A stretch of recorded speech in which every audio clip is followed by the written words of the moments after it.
Bonjour chers téléspectateurs, vous nous suivez depuis telle école. Nous sommes là aujourd'hui au lycée Thierno Seydou Nourou Tall. Je m'appelle Ndeye Maguette Niang. On anime un débat qui opposera les littéraires à ma droite et les scientifiques à ma gauche. Bonjour Mène. Bonjour Ndeye Maguette. Alors, tu te présentes? Je m'appelle Mbène Seck, je suis élève ici au lycée Thierno Seydou Nourou Tall en série L. Ok, Nyanya. Bonjour Ndeye Maguette, je m'appelle Ndeye Nyanya Mbodj. Je suis élève au lycée Thierno Seydou Nourou Tall en série L'. Bonjour Abdoulaye. Bonjour, je m'appelle Abdoulaye Diallo, je suis élève au lycée Thierno Seydou Nourou Tall. Bon, je ne ferai pas trop de littérature, mais je suis un scientifique en herbe pour vous servir. Bonjour, je m'appelle Ousseynou Niang, classe de première S1 au lycée Thierno Seydou Nourou Tall. On va débuter. Alors, ça oppose les scientifiques aux littéraires. Naturellement, la première question, on va parler de l'importance de la science et de la littérature dans le monde. Alors, que pensez-vous? Pensez-vous que la science occupe une place plus importante que la littérature dans le monde actuel? Ben? Moi, je dirais que on a plus tendance à donner une certaine importance à la science par rapport à la littérature parce que la science parvient à des réalisations matérielles et on est souvent déçu des résultats de la littérature parce qu'on s'attend à ce qu'elle parvienne à des réalisations aussi palpables alors que ce n'est pas sa vocation. La littérature, c'est plus les valeurs, les émotions, etc. etc. Bon, comme elle l'a si bien dit, la science et la littérature ont des vocations différentes. Parce que la littérature, elle nous apporte une philosophie de la vie. Elle est différente de la science. Pensez-vous que la science occupe une place plus importante que la littérature, Abdoulaye? La littérature, par définition, vise l'esthétique, la beauté. Mais peut-on seulement vivre sur la beauté et l'esthétique? Non, on a besoin de quelque chose d'utile. Et vous savez, la plupart du temps, ils ont des reproches qu'ils font à la science. Genre, ils nous disent que voilà, ils ont détruit Nagasaki, c'est la science qui a fait ça et des trucs comme ça. Mais ce sont des domaines de la science. La science est très large, vous savez, et elle est là pour promouvoir l'utile, pour servir l'homme. C'est ça son rôle principal. Voilà. Il dit que la littérature abuse de ses fonctions. Est-ce que vous êtes d'accord avec ça? Pas du tout, moi je trouve pas du tout. Je pense que s'il dit que la littérature vise l'esthétique et qu'on ne peut pas uniquement vivre de la beauté, oui, là je pense que tu es en train de donner à la littérature une fonction qu'elle n'a pas. Oui, parce que la littérature, c'est pas... Pour vous, la vie se limite à la satisfaction des besoins matériels. Mais la littérature, c'est pas ça. Pour moi, la littérature, s'occupe des choses primordiales, c'est-à-dire elle s'occupe de la morale, elle s'occupe des émotions, elle se soucie plus de ça. Voilà. Ousseynou, elle dit que la littérature occupe un rôle primordial. Pensez-vous que dans ce monde actuel, on a plus besoin de canaliser nos émotions ou bien de satisfaire nos besoins matériels que la science a pour eux? D'accord, nous sommes au XXIe siècle. Il se passe énormément de choses dans ce monde-là. Aujourd'hui, le monde est un monde réel. Nous ne sommes pas dans l'abstrait. Il est vrai que les émotions qu'un humain peut avoir sont très importantes pour lui. Mais la science nous permet d'avoir des découvertes qui ont un intérêt pratique immédiat. Aujourd'hui, si nous sommes dans ce bus et nous pouvons parler, c'est grâce à la science et non à la littérature. Aujourd'hui, si des gens guérissent de cancer, si des gens guérissent de maladies incurables, c'est grâce à la science et pas à la littérature. Les connaissances qu'on a en plus dans la biologie, sur les arbres, sur les plantes, sur les mers, c'est grâce à la science et pas à la littérature. La littérature n'est qu'émotion, oui. Mais la science, elle, est non seulement du réel, du concret, elle est aussi elle peut aussi faire du bien. Comme Diallo, je rejoins Diallo qui disait que les littéraires avaient tendance à accuser les scientifiques en leur disant qu'ils font des choses mal, ils font des choses mauvaises, mais les scientifiques aussi réalisent des choses extrêmement bonnes. Donc, si aujourd'hui on me dit qu'une personne a plus besoin d'émotions que de connaissances, qu'une personne a plus besoin de ressentir quelque chose plutôt que de vivre la réalité, que de vivre quelque chose, que de créer quelque chose qui pourra l'aider et aider les autres, moi je ne suis pas d'accord avec ça. C'est pour ça que j'ai rejoint Diallo en disant que la science est beaucoup plus importante que la littérature aujourd'hui. Nyanya, il dit que les émotions, on peut s'en passer. C'est presque pratiquement ce qu'il a dit. Êtes-vous d'accord? D'abord, je vais commencer par vous dire que la science et la littérature n'ont pas les mêmes vocations. Certes, la science a eu à produire des choses extrêmement importantes, mais elle a eu à détruire le monde dans lequel nous vivons.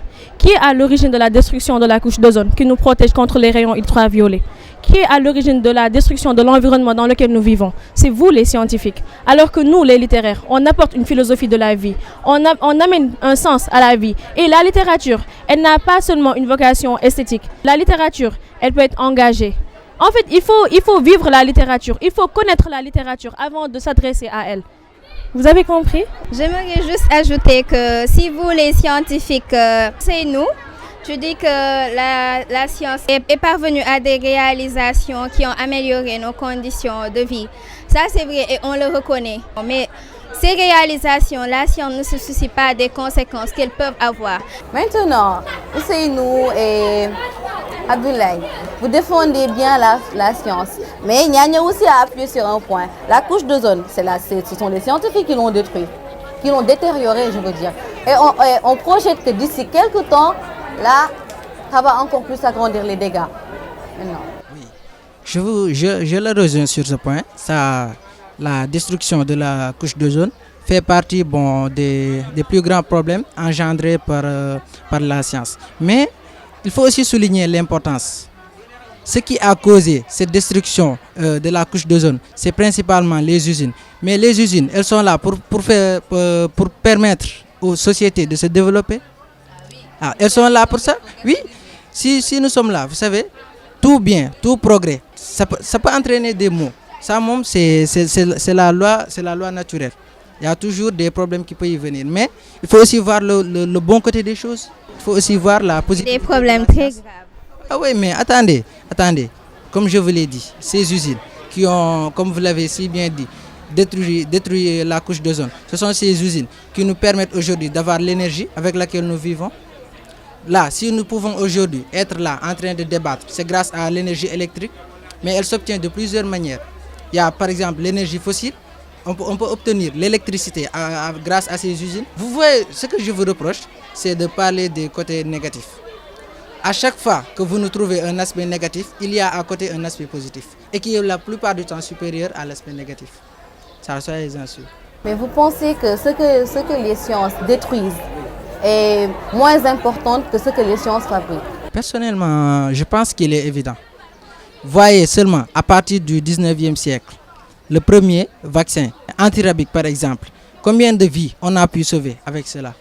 Mais on est sur Terre pour protéger, pour promouvoir la vie humaine.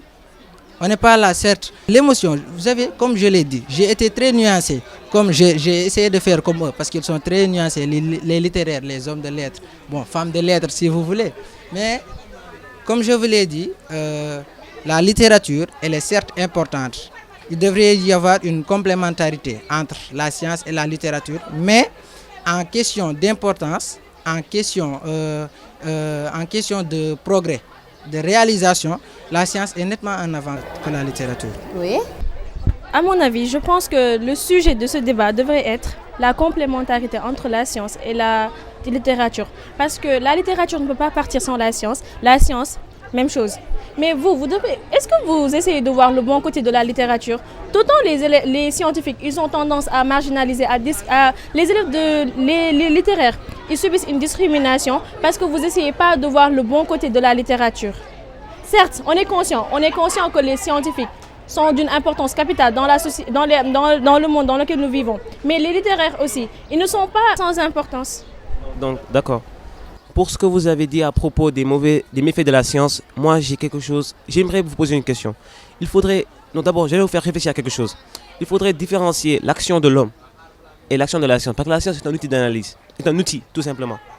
Les hommes utilisent la science, mais ce n'est pas la science en elle-même qui est mauvaise. C'est l'utilisation qu'en font les hommes. Nous avons Einstein qui nous a donné l'énergie nucléaire. L'énergie nucléaire qu'il nous a donnée, lui pensait qu'avec cette énergie-là, l'homme arriverait à produire plus, éradiquer la faim, explorer les endroits inexplorés de la Terre. Qu'est-ce qu'on en a fait? Hiroshima, Nagasaki. C'est donc pas le scientifique en lui-même qui a fait le mal. Ce sont les autres personnes qui ne sont pas de la science. Des gens extérieurs à la science qui en font un mauvais usage et ensuite qui détruisent son image. La science est bonne. Les hommes sont mauvais. Encore une fois, par rapport au système éducatif, pourquoi dit-on que les littéraires sont discriminés? Aujourd'hui, nous sommes encore une fois au 21e siècle. Le monde a besoin d'avancer. Les pays qui sont les plus en avance sont les pays qui maîtrisent mieux la robotique, qui maîtrisent mieux l'astronomie, qui maîtrisent mieux l'informatique. Le monde a besoin de scientifiques pour le faire avancer. Et donc, il est normal, il est naturel pour un pays comme le Sénégal qui cherche à se développer de former des scientifiques. Donc si aujourd'hui nous recrutons des élèves forts en sciences pour les amener en S1, tout simplement parce que nous en avons besoin. Je ne dis pas que nous n'avons pas besoin des littéraires, mais je dis qu'aujourd'hui, dans l'état actuel du monde, nous avons besoin de scientifiques. Ça ne veut pas dire que les littéraires ne sont pas importants, mais ça veut dire que les scientifiques sont primordiaux pour notre monde. Encore une fois, le monde évolue. La preuve, avant la révolution industrielle, c'était les littéraires qui étaient devant. On n'entendait pas parler de scientifiques, on entendait parler de littéraires qui, grâce à leurs écrits, ont réussi à faire dans le monde entier que les populations se révoltent contre les monarques, contre les dictateurs. Donc les littéraires, à ce moment-là, étaient les plus importants. Mais les temps ont changé et il faut l'accepter. Alors, pour vos derniers mots, j'aimerais que vous me donniez vos impressions par rapport à le fait que les plus grands scientifiques soient encore les plus grands littéraires. Donc, ce qui explique que la science et la littérature peuvent se compléter. Et c'est ce qu'il devrait y avoir. Parce que la science, n'oubliez pas qu'elle est astrologiquement neutre. Donc, c'est la littérature qui assure la conscience de la science. Il y a bien un scientifique, je ne sais pas, un littéraire qui a dit science sans conscience n'est que ruine de l'âme. Donc, on peut pas se passer, la science ne peut pas se passer de la littérature. La littérature non plus ne peut pas se passer de la science. Donc, pour fermer ce débat, on va passer le micro pour vos derniers mots. Ben? Comme il l'a si bien dit, on est au 21e siècle. Et un de nos professeurs, M. Ndoye, nous le disait la dernière fois. Il nous dit la série L est plus importante que la série S. Et de nos jours, au 21e siècle, vous avez entendu comment il a parlé. On se soucie de progrès, le monde doit évoluer. Les élèves n'ont plus d'émotion. Comme tu l'as si bien dit, les plus grands scientifiques sont les plus grands littéraires. Avant, quand on parlait de Descartes, on pensait au grand scientifique qu'il était, alors qu'il était philosophe. Quand on parle de Pythagore, de Thalès, on pense aux grands mathématiciens qu'ils étaient, alors qu'ils étaient aussi des littéraires. Juste pour vous dire que la science ne peut pas aller sans la littérature. Et que, comme Rabelais l'avait si bien dit, science sans conscience n'est que ruine de l'âme. Et je vous invite, vous les scientifiques, à venir assister à nos cours de français, la littérature, pour voir comment la littérature est passionnante. Je vous remercie. Merci Nyanya. Abdoulaye, ton dernier mot? Bon, vous savez, l'opposition entre science et littérature n'a pas sa raison d'être. La littérature et la science peuvent se compléter et elle l'avait fait à un certain moment de l'histoire. Vous savez, après la révolution industrielle, il y a eu la problématique des ouvriers. Certes, les usines ont été créées, mais le système économique qui a découlé de la révolution industrielle a commencé à léser, pour ainsi dire, les ouvriers.